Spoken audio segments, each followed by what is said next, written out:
Happy Labor Day and happy Mindset Monday, where we bring you the truth after Sunday.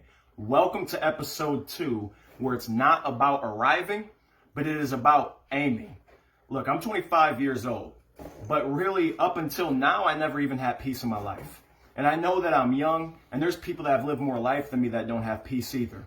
But I will tell you this isn't just momentary peace. This isn't just peace about a decision, but this peace actually belongs to me now.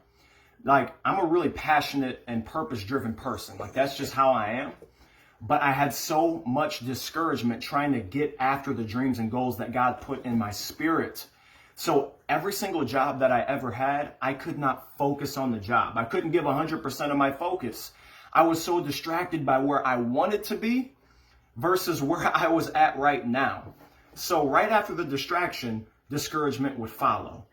And all the time I'm looking at every single job I had like, oh, this is an obstacle. If I can just get past this, then I know, God, I'll finally be in the place that you want me to be.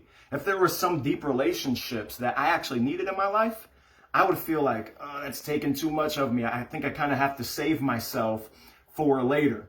And so I was just constantly just stiff-arming every person. I was stiff-arming my jobs. I would get promotions and do well, but I wasn't giving all of me.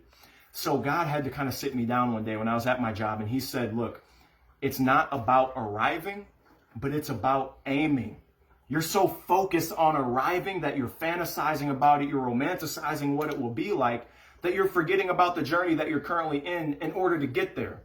So he said to me, if you try to bypass the journey, then you end up skipping the maturity. So Jesus said this to his disciples. He said, look, I go to prepare a place for you. And look, we know it's the ultimate place. But what the principle says to me is that if I'm not in the place that I want to be at, he goes and prepares the place. That's not on me. That's in his hands. But then he gives me the process in order to produce the best person that I can be. The process, the journey, the plan, that prepares me. But he goes and prepares the place. So this is encouragement to anybody. Look, if you are trying to get after what God put in your spirit, but you feel like, man, I'm not there. I must be failing. I must be falling apart. Not anymore. Stop focus on the arrival. Just start focusing on the aim. And I promise you, you will get there. You'll go to, what can I give? How can I give myself here? How can I give more energy in this relationship and at this job? Because you're going to realize you can't skip this process. So if you can relate to this video, I encourage you to like it. If you have any questions, go ahead and @ me in the comment section and ask. If there's somebody on your heart that you're like, man, I think they need to hear this, send it to them. And if it's not a specific person, but just maybe some people you think would be helpful to, then I encourage you to share it on your page. Remember, it's not about arriving. It is about aiming. It is a mindset. I will see you next Monday.